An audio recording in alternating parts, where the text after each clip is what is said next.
Oke, Pak Wibi. terima kasih. Panggil aja Rama. Oh iya, Pak Rama. Soalnya saya juga masih muda kok, 24,5 saya. Oh iya, ngajar jadi apa, Mas? Pak. Saya ngajar di materi pelajarannya sih simulasi digital, simulasi komunikasi digital. Jadi yang ngebahas materinya itu kayak tentang teknologi, tentang digital, hal-hal seperti itu sih.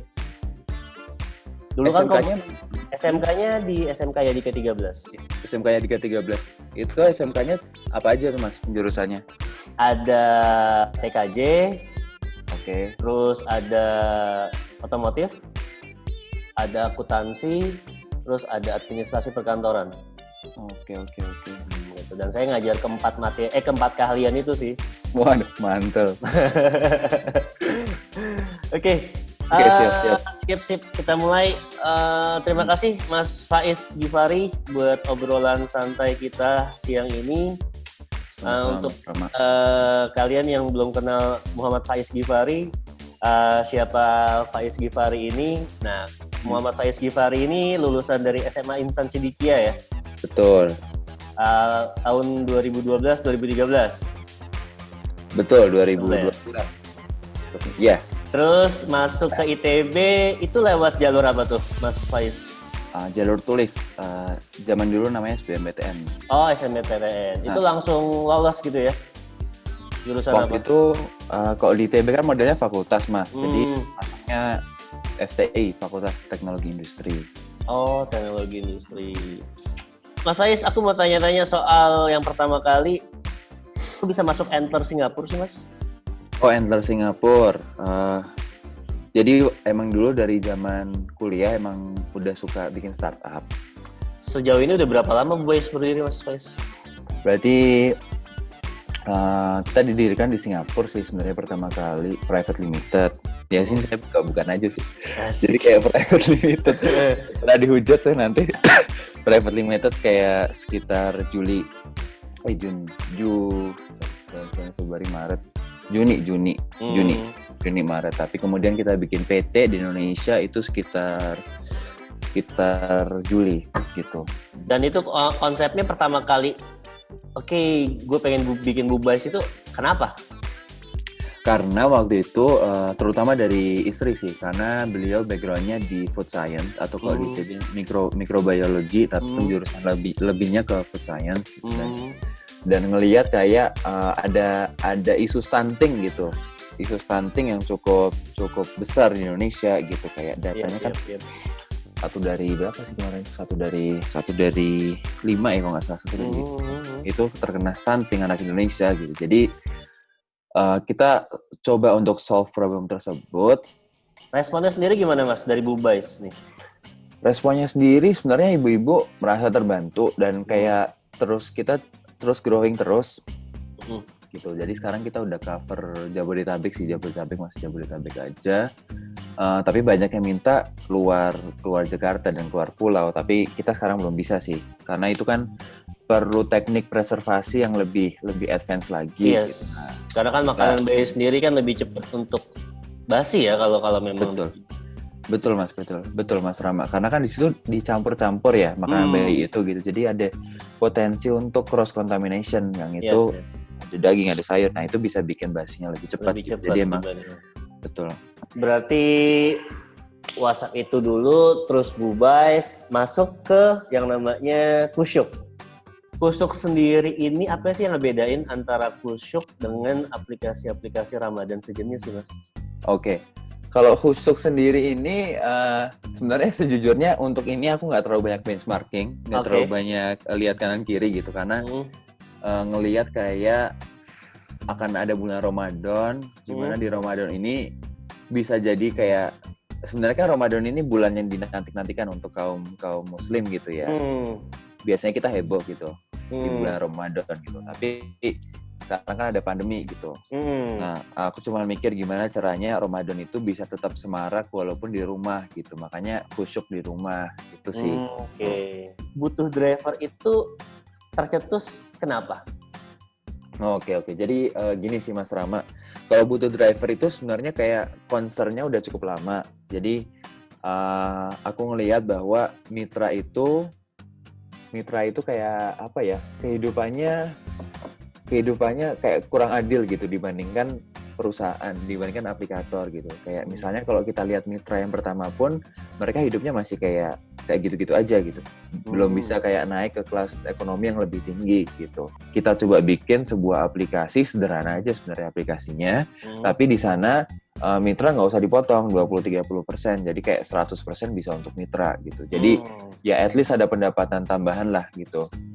Berapa puluh sampai ratus ribu sebulan kan lumayan. Ya, karena kan mereka pada saat pandemi kayak gini hanya bisa nganter barang.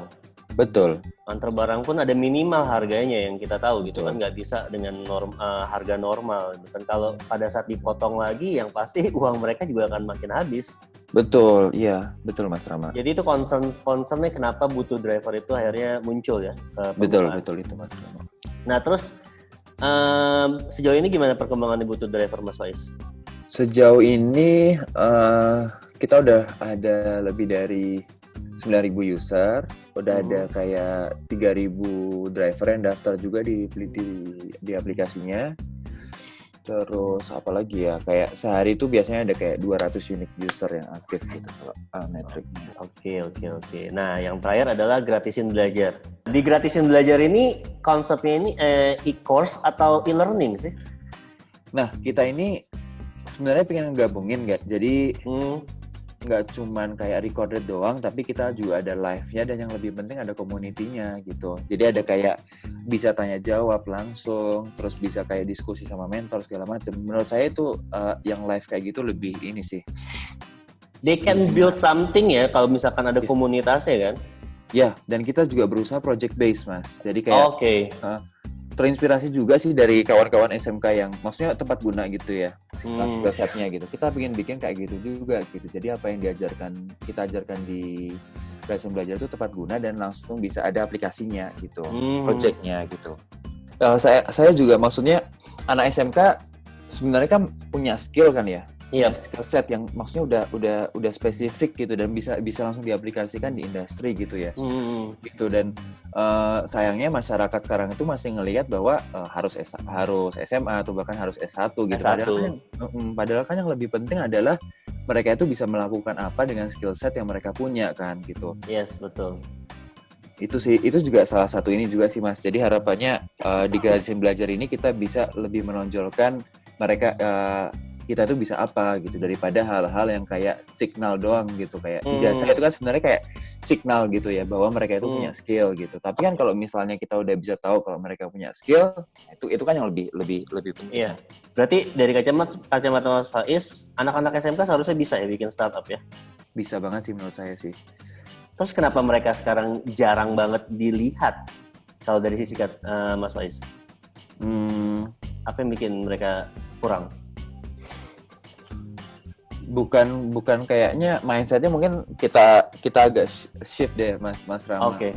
Mungkin lebih kayak gimana sih biar teman-teman adik-adik SMK ini bisa muncul gitu, dan menurut saya dengan cara bikin karya yang oke gitu.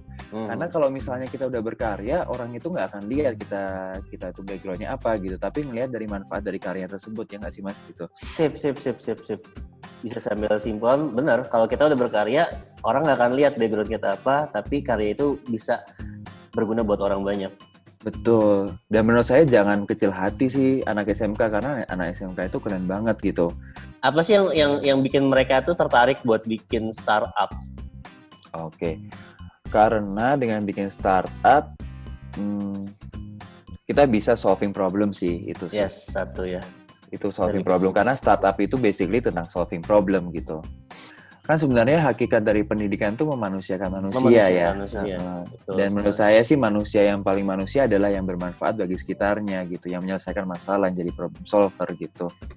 Ada quote khusus nggak Mas? Yang dari Mas Fahri yang bikin oke, kalau pada saat gue lagi down banget, quote ini bisa bikin gue jadi hype lagi nih. Oh, yang penting sih konsisten sih Mas, kalau saya. Jadi saya percaya kalau kita konsisten, kita bakal itu adalah part of process gitu. Jadi kayak kita di startup up and down itu part of process gitu. Kalau quote-nya yang sesuai dengan konsistensi itu kayak Saya ngetip di Twitter juga sih ini sebenarnya, nemu aja selentingan di Twitter. Gitu. Dan jadi ini HP saya gitu. Oke. Jadi kayak quote-nya adalah dari Brian Armstrong. It's easy to bounce from one new idea to the next, exploring your intellectual curiosity. But having an impact require a decade of moving the ball forward 1 yard every day. Sometimes in a very mundane way, through multi-year ups and down gitu. Jadi kayak untuk membuat impact itu kita nggak bisa kayak nggak konsisten gitu, nggak bisa kayak membuat sesuatu terus menyerah gitu, tapi harus terus mendorong bola itu walaupun jalanannya berlumpur gitu dan kemudian ada ups and down gitu sih Mas. Oke, sip. Thank you Mas Faiz buat obrolan-obrolan siang hari ini. Thank you juga Mas Rama, seru banget lah. Semoga ada manfaatnya, kalau ada benernya dari saya, kalau dari salahnya mohon koreksinya juga. Siap. Untuk platform-platform yang sudah dibikin, semoga terus berkembang. Terima kasih. Indonesia tunggu platform selanjutnya dari Mas Faiz. Dan terima kasih Mas Rama. Sama lah antara Mas Faiz dengan anak-anak SMK saya nih. Siap. Oke. Salam buat istri, salam buat jagoan kecilnya ya. Sama-sama Mas Rama, salam buat keluarga, buat anak-anak juga. Oke, siap. Thank you Mas.